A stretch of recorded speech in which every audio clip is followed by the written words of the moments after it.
Not a single one's increased ad pages in more than 3 years. Excitement bubbled, the same feeling that had hit her as she stared at the pile of magazines on her coffee table. Keira reached for the financials. Which one's the worst?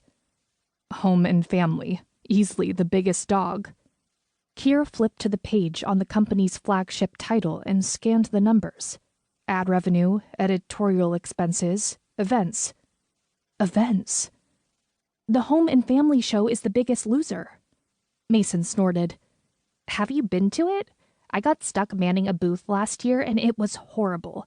I think about 12 people showed up. That's our ticket. The home show?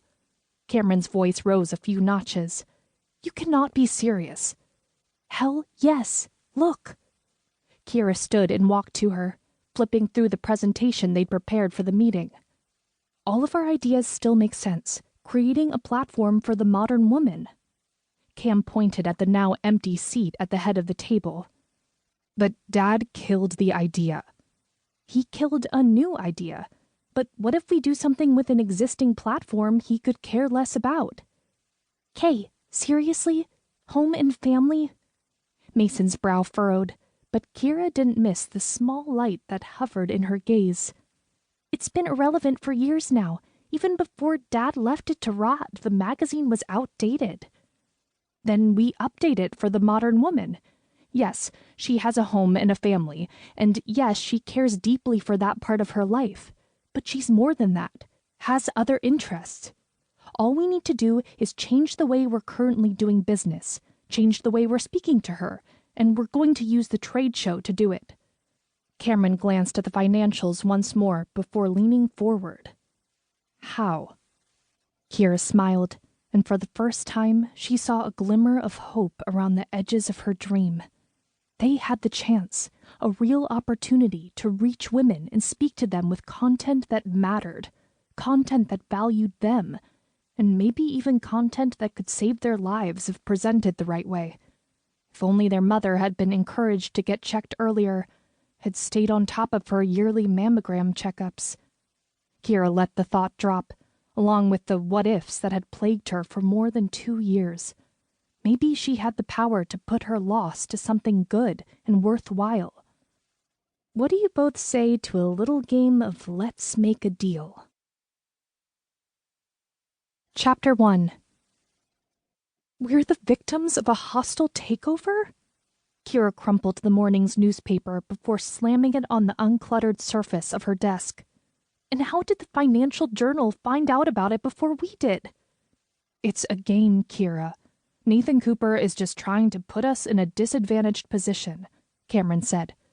Besides, his brother runs the Financial Journal. It's no real surprise the story broke there first. Well, we're not playing.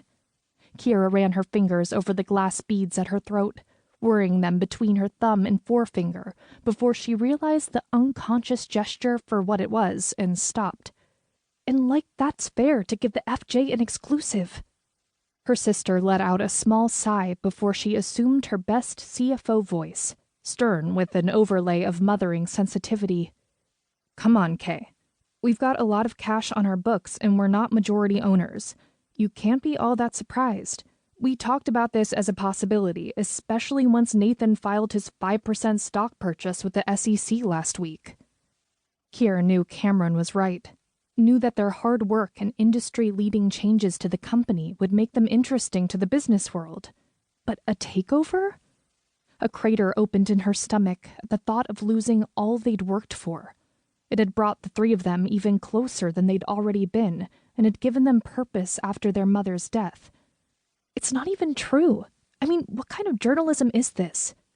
Her voice dropped as she read aloud a passage, one of several that set her blood on fire, even as her stomach churned in another wave of panic. McBride Media's been in a tenuous position for years, the once monolithic media company dealing with the increasing pressures of a tough economy and a declining advertiser base. It's not all that wrong. You know Dad made a lot of bad choices, Kay. It's not right either, Keira muttered under her breath as she took in the photo of Nathan Cooper grinning back at her from the bottom of the page. She and her sisters had worked